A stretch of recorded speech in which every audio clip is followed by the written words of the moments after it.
My name's Rose Bennett, just another face in the crowd, or so it seems. At 28, I've carved out a niche for myself as a librarian in a quaint part of town. My days are typically filled with the rustle of pages, the quiet hum of people lost in stories, and the occasional chatter about books and authors. It's a peaceful, unremarkable existence that I cherish deeply. But there's a twist to my story that's known to only a few. I am, in fact, the daughter of Charles Harrington. Yes, the renowned magnate behind the colossal Harrington Enterprises. Despite this, I've always shied away from the glare of the media and the high society that comes with such a name. I chose my grandmother's surname, Bennett, a deliberate move to disconnect myself from the Harrington legacy and carve out my own path. Dad was surprisingly supportive, understanding my need for normalcy in a life that could easily have been anything but. Outside the library, I have a hidden passion that contrasts starkly with my quiet professional life poker. Not just any casual game, but the high-stakes world of national and international tournaments. I'm not one to brag, but let's just say I've managed to collect quite a few trophies and accolades over the years. In the poker circles, I'm known for my skill and strategy, a reputation I've built independently of my father's influence. It was at one of these high-profile tournaments that I crossed paths with Mark Dawson. He stood out not just for his skill at the poker table, but also for his easygoing demeanor and quick wit. Mark had a knack for reading the game and the people around him, a talent that made him a tough opponent and an intriguing character. Our connection was instant and undeniable. We found ourselves talking for hours, not just about poker, but about everything under the sun, our favorite books, the best local eateries, our dreams and aspirations. It wasn't long before these conversations turned into dates. Our outings were simple and unpretentious, no lavish dinners or extravagant gifts. Just two people genuinely enjoying each other's company, often over a meal in some cozy diner. I remember one evening, as we walked to his car after a dinner at our favorite burger joint, Mark said with a chuckle, "You know, Rose, I could take you to some upscale restaurant, but I'd have to pawn my watch for that." I laughed and replied, "And risk you checking the time every 2 minutes? No thanks. I'd rather have these easy moments than a night of pretense." That was the essence of our relationship, straightforward, genuine, with no need for frills or facades. It was a refreshing change from the world I was born into, a world where appearances often mattered more than reality. Little did I know that our simple, happy bubble was about to face its first real test. However, in the back of my mind, there was always a niggling thought: how would our relationship evolve in the context of our true identities? As our relationship grew, so did our trust and comfort with each other. It was a typical evening. We were lounging on my small apartment's couch, enjoying a quiet night in. The TV was playing some old sitcom, but our attention was more on each other than on the screen. Mark turned to me suddenly, a serious look in his eyes. "Rose, there's something I've been meaning to tell you," he said, turning off the TV. I sat up, feeling a knot in my stomach. "What's up? You're looking all serious. Did I forget to pay my half of the pizza again?" He chuckled, but his expression quickly sobered. "No, it's not about the pizza. It's about me, about who I am." I leaned in, curious. "Okay, spill it. You're not a secret agent or something, are you?" "No, nothing like that," he replied, taking a deep breath. "I haven't been completely honest with you about my financial situation. I'm actually... well, I'm quite wealthy." I blinked, taken aback. "Wealthy? Like buying a yacht for fun wealthy?" "Not exactly, but I made a significant amount of money through some savvy tech investments. I didn't tell you because I wanted to be sure you liked me for me, not my bank account." I laughed, the tension easing. "Mark, I've been dating you for months, and the most extravagant thing we've done is order extra cheese on our pizza. I think you're safe." He smiled, relieved. "I guess you're right. It's just been bugging me, keeping this from you." I took his hand, smiling. "Your secret's safe with me, but since we're on the topic of secrets, I have one too." Mark raised an eyebrow, intrigued. "Oh? Do tell." I took a deep breath, mirroring his earlier seriousness. "I'm not just a librarian. I'm actually the daughter of Charles Harrington. Yes, that Harrington." Mark's eyes widened. "The billionaire businessman? That's your dad? I nodded. Yep, but I've kept it under wraps. Took my grandma's surname and everything. I wanted a normal life, away from all that chaos. There was a moment of silence before Mark burst into laughter. So, we're both undercover millionaires pretending to live the simple life? I joined in the laughter, feeling a weight lift off my shoulders. Seems like it. We're quite the pair, aren't we? He grinned, pulling me into a hug. The best pair. I guess this means we can upgrade from extra cheese to gourmet toppings now. I playfully punched his arm. Don't push your luck. I might be a millionaire's daughter, but I still love my simple pleasures. After months of dating, the inevitable happened. Mark suggested I meet his parents. I wasn't particularly nervous at first. After all, I'd managed to handle my own family dramas pretty well. But then Mark dropped a bit of a bombshell. So, Rose, there's something you should know about my folks, he said one evening as we were planning our visit. I looked up from my phone, curious. Oh? What's up? Do they have a secret dungeon or something? Mark didn't smile at my joke. No, nothing like that. It's just, they're a bit old-fashioned. They have this thing against modern women who they think are just after money. I raised an eyebrow. And you think I'll come off as a gold digger? No, of course not. Mark rushed to clarify. It's just, they can be judgmental. I just want you to be prepared. I nodded, suddenly feeling a bit apprehensive. Well, that's going to be fun. Don't worry, I'll handle it. The day arrived, and we drove to his parents' house. It was a nice place, not too big, not too small. Mark had mentioned he bought it for them. They greeted us at the door, his mom, Linda, and his dad, George. The air was cordial, but there was a stiffness to it. Mom, Dad, this is Rose, Mark introduced me with a smile. Nice to meet you, I said, extending a hand. Linda gave me a once-over and shook my hand lightly. Welcome, Rose. Mark has told us a bit about you. Dinner was an experience. They served some exotic dishes I'd never seen before. Linda casually asked, Rose, do you know how to eat this? It's a bit complicated. I hesitated, feeling my cheeks warm. No, not really, but I'm always up for learning new things. Mark shot me a supportive glance, but said nothing. The conversation at the table was strained. George asked about my job, and I could see the disappointment in their eyes when I mentioned I was a librarian. A librarian, huh? Linda remarked. Must be a quiet job. It is, I replied, trying to keep my tone neutral. But I love it. Books have always been a passion of mine. The evening dragged on with more small talk and awkward silences. When we finally left, I let out a sigh of relief. In the car, Mark apologized. I'm really sorry about that, Rose. They can be tough to deal with. I shrugged, trying to brush it off. It's fine. It's not like I was expecting a warm and fuzzy welcome. Mark looked guilty. I just wish they'd give you a chance. You're amazing, and they're missing out on knowing that. I smiled at him, appreciative of his support. Thanks, Mark, but let's not worry about it too much. You can't choose your family, right? The dinner with Mark's parents was just the start. The next day, we were invited to brunch, a chance, as Mark put it, to smooth things over a bit. I wasn't holding my breath, but I agreed, thinking maybe it was just first meeting jitters on their part. We arrived to find a lavish spread on the table. Linda was bustling around the kitchen, and George was reading the newspaper. The air felt heavy, charged with an unspoken tension. Morning, I greeted them, trying to sound cheerful. Good morning, Rose, Linda replied with a tight smile. Hope you're hungry. The conversation started off with safe topics, the weather, a recent local event. But it wasn't long before Linda's curiosity got the better of her. So, Rose, she began, eyeing me over her coffee cup. Mark tells us you're into poker? I nodded. Yeah, I play in tournaments sometimes. It's more of a hobby, really. Linda's eyes widened, and she almost choked on her coffee.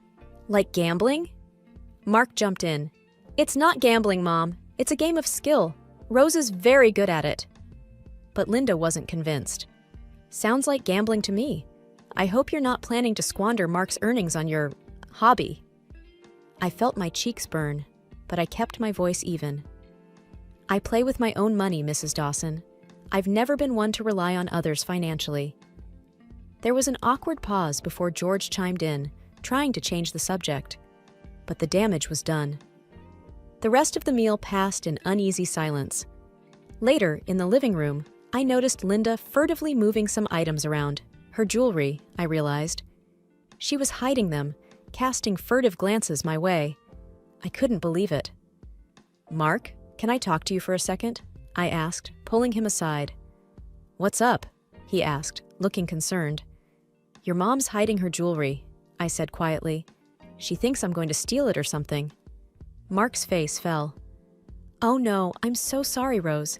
I can't believe she'd think that." I shrugged, feeling a mix of anger and sadness. "It's fine, I didn't expect this." The day ended with a heavy heart. On the drive back, Mark was apologetic. "I really thought they'd be more open-minded. I don't know what to say." "It's not your fault," I reassured him, though I couldn't help feeling hurt and judged. "Let's just give it some time. Maybe they'll come around." The tension between me and Mark's parents wasn't getting any better. After the jewelry hiding incident, I thought things couldn't get much worse. I was wrong. A few days later, we were back at his parents' place for a family barbecue. I was on edge, but Mark assured me it would be a casual, relaxed affair. "Just some burgers and beers," he had said. I should have known better. As soon as we arrived, Linda pulled Mark aside, leaving me standing awkwardly by the grill with George, who was more interested in his steaks than making conversation. I tried to break the ice. "Those look like they're going to be delicious, Mr. Dawson." He grunted. "Yep. Only way to do it. You cook much?" "Not as much as I'd like to. My job keeps me pretty busy." He nodded, clearly not interested in continuing the chat. I retreated to the patio, feeling out of place.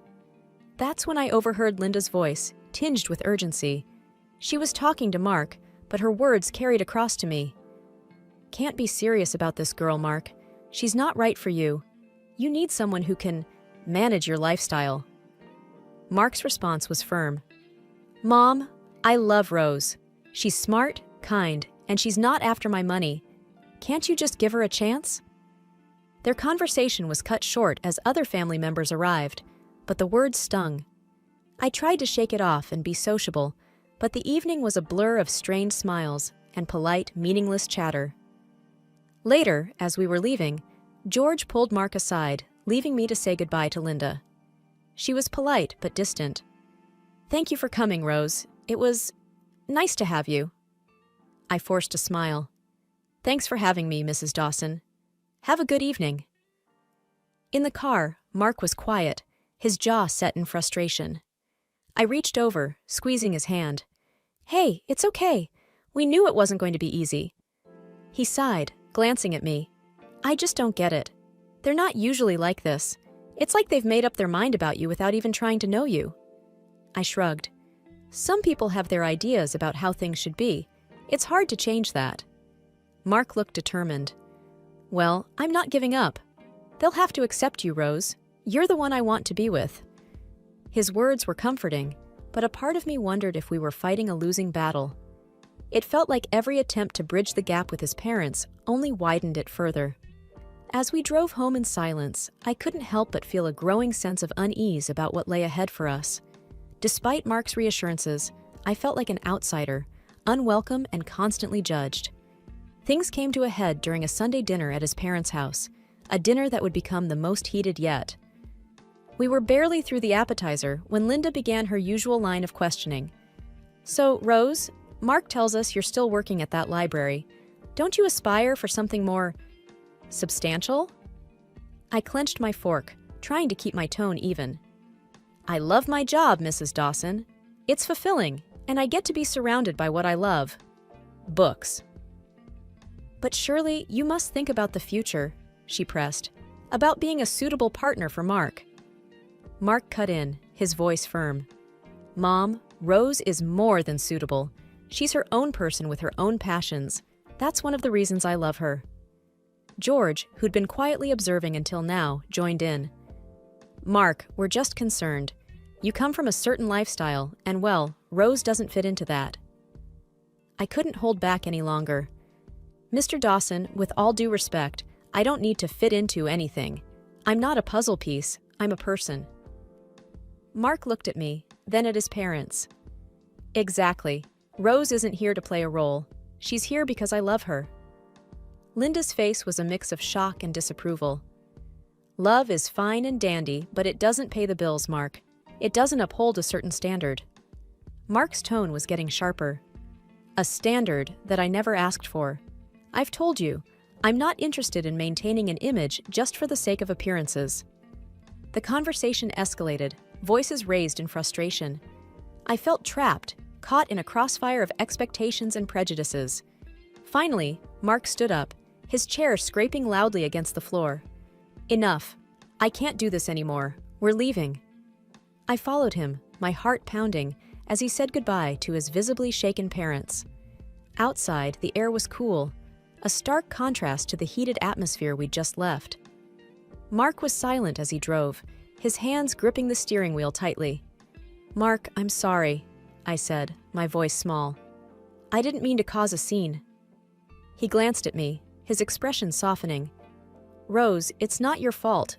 I'm tired of trying to defend our relationship. It shouldn't be this hard." I nodded, feeling a mix of sadness and frustration. "I know, but maybe this is for the best. We can't keep trying to please everyone." Mark sighed, a sound filled with weariness. "You're right. I love you, Rose, and that's what matters, not their approval." Mark and I had decided to keep our distance from his parents for a while, but that plan was short-lived. A call from Linda, laden with urgency, brought us back to their doorstep. The air was thick with anticipation as we sat down in their living room, which felt unusually stiff. "Mark, Rose, we have something to say," Linda began, her voice unusually soft, almost rehearsed. "We've been thinking," George added, "and we realize we may have been a bit harsh towards Rose." I raised an eyebrow, skeptical. "Oh, what's brought on this change of heart?" It was Linda who answered, a hint of eagerness in her voice. "Well, we did a little digging, and we discovered Rose's background. Her father, Charles Harrington. What a revelation!" My stomach churned at her words. "And how exactly does my father's identity change anything?" George chimed in, his tone suddenly warm, almost overzealous. "It shows you're from a respectable family, Rose. We see now that you're not just after Mark's wealth." Mark's face darkened. "So her worth is tied to her family's wealth? Is that it?" Linda rushed to explain, her words tumbling out in a flurry. No, it's not like that. We just see that she's one of us." The hypocrisy of their words was staggering. "You mean to say," I began, my voice steady despite the anger boiling inside, "that my value as a person, as your son's partner, hinges on my family's financial status?" Mark stood up, his voice laced with disappointment. "This isn't right. You judged her without knowing her, and now you're welcoming her with open arms because of her family name. That's hypocritical." Linda looked taken aback, her facade slipping. "But we're just trying to—" Mark cut her off. "It's clear now. Rose's identity, her character, none of that mattered to you until you found out about her father." The room fell into a heavy, uncomfortable silence. Linda and George seemed to shrink back, their earlier warmth replaced by a dawning realization of their shallow judgment. As we got up to leave, Linda's voice was a desperate whisper. "Please, Rose, Mark, can't we start over?" But it was too late. The charade of their sudden kindness only served to highlight the stark contrast with their previous disdain. As we walked out, I felt a strange mix of victory and sadness. Their acceptance, now offered so freely, felt hollow and insincere. In the car, Mark's grip on the steering wheel betrayed his frustration. "I'm so sorry, Rose. I never wanted you to go through this." I smiled weakly, looking out the window. "It's okay, Mark. It's not your fault. We saw their true colors, and that's enough for us to move forward, together." Driving away, the image of Linda and George's forced smiles and feigned warmth lingered in my mind. Their hypocrisy had drawn a clear line, one that Mark and I were unwilling to cross. In the aftermath of our last visit to Mark's parents, the air around us felt different, lighter, yet filled with a sense of resolution. We were sitting on our favorite bench in the park, a place that had become our haven for honest conversations and quiet reflection. Mark broke the silence. "I've been thinking, Rose. About us, my parents, everything." I nodded. "Yeah, me too. It's been a lot to process." He took my hand, his gaze earnest. "I know we can't change how they feel or what they think, but I don't want to lose what we have because of them." I squeezed his hand, feeling a surge of affection. "I don't want that either. We've got something special, Mark. Your parents' opinions don't define us." He smiled, that warm, comforting smile I had fallen in love with. "Exactly. So, I was thinking, why don't we start planning our future? Just the two of us, the way we want it." The idea brought a smile to my face. "I like that. No outside pressures, no trying to fit into anyone's mold, just us, making our own path." Mark's eyes lit up. "Exactly. We could travel, see the world, maybe even enter a few international poker tournaments together." I laughed, the sound echoing in the open space. "That sounds perfect. But let's not forget the simple things too. Burgers at our favorite joint, lazy Sundays on this very bench." He leaned in, kissing me gently. "Wouldn't have it any other way." As we sat there, making plans and dreaming of our future, I realized how far we'd come. We'd faced judgment, hypocrisy, and pressure, but we'd come out stronger for it. Our love wasn't just about the big, grand gestures. It was in the everyday moments, the small acts of understanding and acceptance. "I have to say, though," Mark said, a mischievous glint in his eye, "our wedding is going to be quite the event. How do you feel about a library-themed wedding?" I burst out laughing. "A wedding surrounded by books? You really do get me, Mark Dawson.